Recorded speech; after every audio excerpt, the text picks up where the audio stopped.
12वीं की प्यारी विद्यार्थी ध्यान दे। आज की इस वीडियो में हम हिंदी का सेट ए देखने वाले फुल सोल्यूशन आज की इस वीडियो में बताने वाला तो जो कि आपको 6 फरवरी के दिन बहुत ही मदद देगा।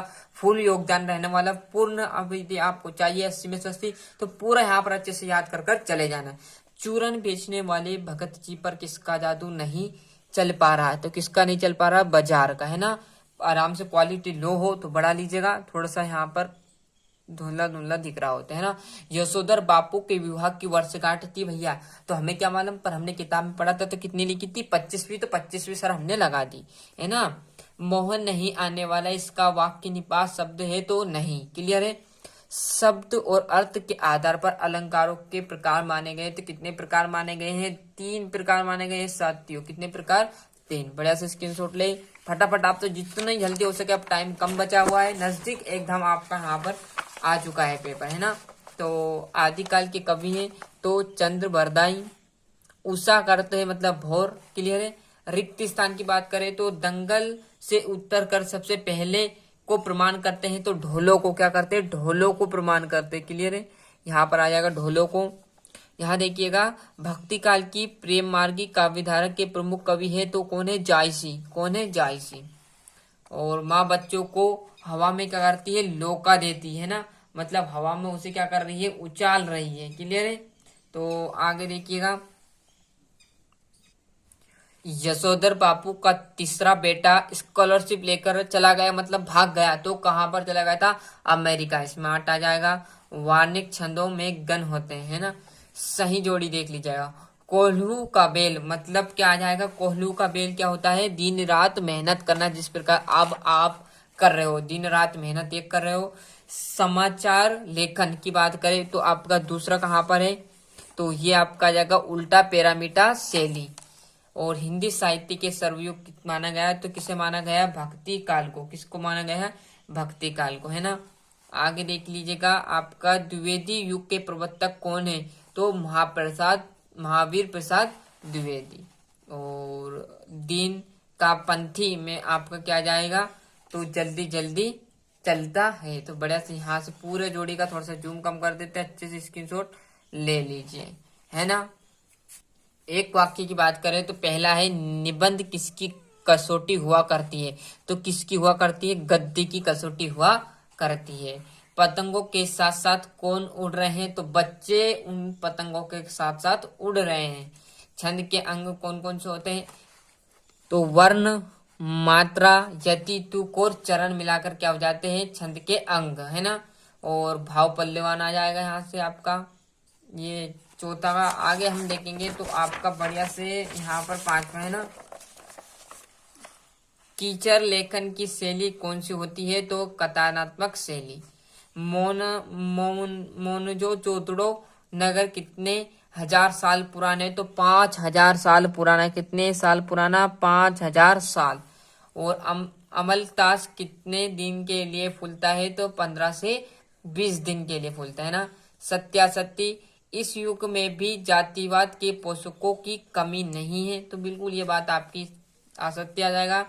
यशोधर बापू गोल मार्केट से सेक्रेटेरिएट तक स्कूटर से आते जाते थे, बिल्कुल गलत है। भाव पल्लवान का सार संक्षेपण भी कहते हैं, असत्य। कवित्ती एक वार्णिक छंद है, बिल्कुल सत्य। यहाँ से सत्यासत्य पूरा अच्छे से देख लीजिएगा। छठे क्वेश्चन से आप देखोगे तो 2-2 नंबर के नहीं। बाजार का जादू किस राह पर काम व कैसे काम करता है?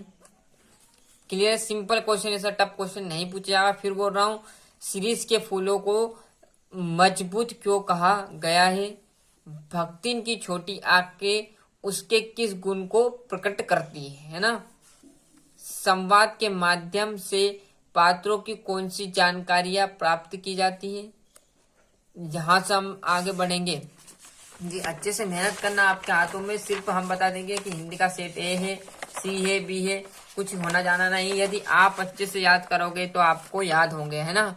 इसका आपको जो प्रिंटेड नोट्स है उसमें से याद कर लीजिए। आपके सर ने जहां से बताए थे वहां से इन प्रश्नों को आप याद कर लीजिए। टाइम कम बचा है। फिर बोल रहा हूँ, सरोटा छंद की परिभाषा उदाहरण सहित लिखनी है। निपात शब्द का अर्थ बताते हुए कोई 2 निपात शब्द आपको लिखने हैं। ये आपका 13वां। और 14 की बात करूं, बच्चे किस बात की आशा में नीड़ों से झांक रहे होंगे। क्लियर है। भाषा को शून्यत से बरतने से क्या अभिप्राय है। और जैसे हम यहाँ पर आगे अब बढ़ेंगे तो आपके सामने आ जाएगा ये आपका 19वां निज भाषा उन्नति है ना। और यहाँ इसका तो आ जाएगा, ये थोड़ा सा जूम कम कर देते। क्लियर है। यहाँ से देखोगे तो ये गद्यांश का उचित शीर्षक आपको लिखना है। इसी में से आपको क्वेश्चन ये लिखने रहते हैं। यहाँ से देखोगे तो कुंवर नारायण तथा अथवा सूर्यकांति त्रिपाठी निराला जी की आपको क्या करना है, साहित्यिक परिचय लिखना है। 2 रचना लिख सकते हो, भाषा शैली और साहित्य में स्थान। जैसे हम आगे बढ़ेंगे तो आपके सामने आ जाएगा क्या, महादेवी वर्मा और जितेंद्र नारकर का साहित्यिक परिचय। 2 रचना, भाषा शैली और साहित्य में स्थान रहने वाला है। भाव पल्लवन देख लीजिए 6 में, 19वां। 20वां में पद्यांश प्रसंग सहित आपको वाक्य लिखनी है इसी में से। ये आपका गद्यांश इसी में से सभी में से क्या करोगे आप पढ़कर क्या करना है, आंसर आपको लिखने रहेंगे। क्लियर है।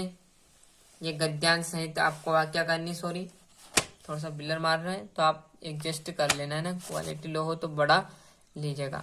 आगे हम बताएंगे आपको 22वां, आपको पूर्ण मूल्यांकन हेतु सचिव मध्य प्रदेश भोपाल को आवेदन देना है।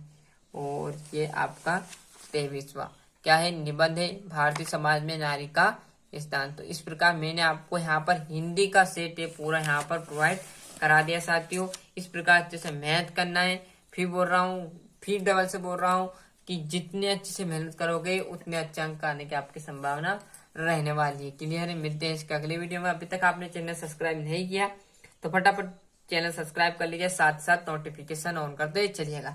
जो बाकी के सेट है, अदर सब्जेक्ट के, भौतिक शास्त्र है, रसायन, ये सब आपको प्लेलिस्ट में मिल जाएंगे।